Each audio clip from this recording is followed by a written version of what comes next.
vårt röd, orange, grön material, de gillar ju den här lila bollen. Så redan där har jag förstått att det här kan vara någonting för framtiden. Sen i våras så träffade jag våra vänner i Frankrike och pratade med dem om deras erfarenheter. Så vi kanske ska testa. Så det är det vi gör idag. Ni testar och sen pratar vi om huruvida detta är bra. Välkommen! Hrvoje jobbar för Tennis Europe och för internationella Tennisförbundet som Development Officer. Welcome. Thank you.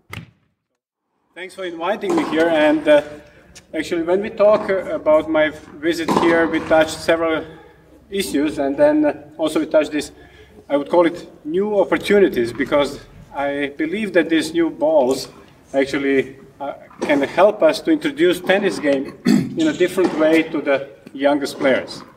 When I say youngest players, for me that means players that are 5 to 8 years old. I feel that it's very important that the methodology is aware about it, and of course we want to accelerate learning. I don't want the kids for 2 years waiting for them to mature. I want to help them to accelerate this understanding, and with my teaching to actually foster the development in the right direction as quickly as possible. So I strongly believe that these balls can help us with this. Let's go through, I call them progressive stages, progressive game situations that you can then use by actually applying these balls. Of course, when we have a regular situation, that will be 2 players playing with each other. And I would like you now to try to experience this ball. And in the first progressive situation for the kids, I am sure you already do it, nothing new, it's a floor tennis. And try to play with each other with your left hand, that you feel a bit more like a kid. And try to play the ball to each other on the floor, to each other.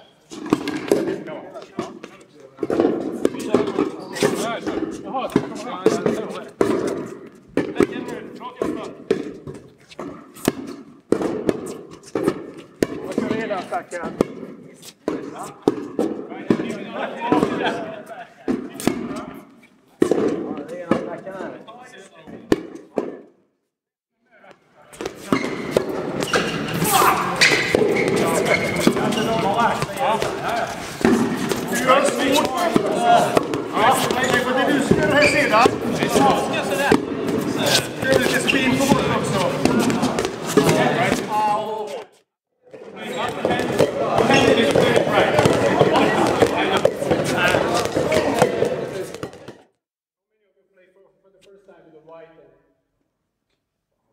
Okay, so what is your impression about the ball? A little different and maybe more. Is it exactly the same? Because there are some Chinese cheaper balls that are, but they are even cheap. These are not very expensive. You look, it's around €2, and the cheaper is a €1. But I know because we are also using it in Zagreb in a club, and actually this one are having much more regular bounce than the other one. Yeah. That exactly look the same, but it's not. It's another producer, so it's perhaps different quality of the rubber. Yeah. 5-year-old, who is like this, is exactly the same like you would have a net until here.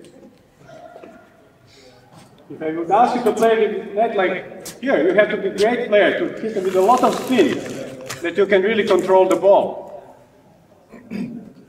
So when you start with the bouncing tennis, try to bring the net down to not more than 10-15 centimeters.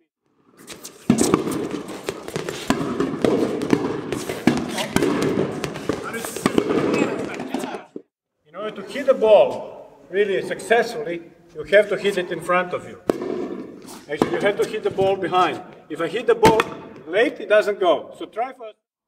My point is, think about, because this additional equipment will foster free movements, racket acceleration, looseness, all the things that you also agree that are important. But it's very important how you will use it. Of course you can do that. And we play it. Okay, try it. Come on, you try. First time in his life, actually, when he did it, they actually found a grip that is just a bit more than continental. Why? Because if you hit from up down, it's much easier with this grip than with this one. And we all know that with this forehand grip, what you get, elbow forward, pushy movement, no acceleration, and all this kind of stuff. With this way, actually, I never talk about serve at the beginning. I always talk when I present to the candidates in the course, we are talking about the overhead shots. Serve and smash, because actually you are starting the rally with a smash after the bounce. Two reasons. The guy doesn't need to toss. Tossing is one of the more complicating things to teach the kids. And for me, I like this, what we call it, a global approach, to try to have a full movement. Of course, it's a bit shorter. The kids are not starting with a big swings. From here, go down. And the key thing, and it's opposite from, I believe strongly, sorry if I'm rude, that almost none is really using, is to start to teach by serving, to teach serve by serving down. It's always by serving up. And immediately when you start to teach the kids serving up, they open the racket, they're smart, because it's much easier. To serve up with this grip, I have to be able to apply topspin. If I can apply topspin, I am an advanced player, not intermediate. And then if I, with this, try to apply racket acceleration, I'm lost in combat.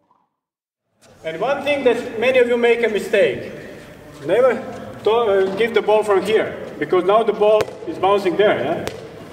So that's not possible for the young guy. So in front, okay, hop, and okay, leave it. Can you try to make a...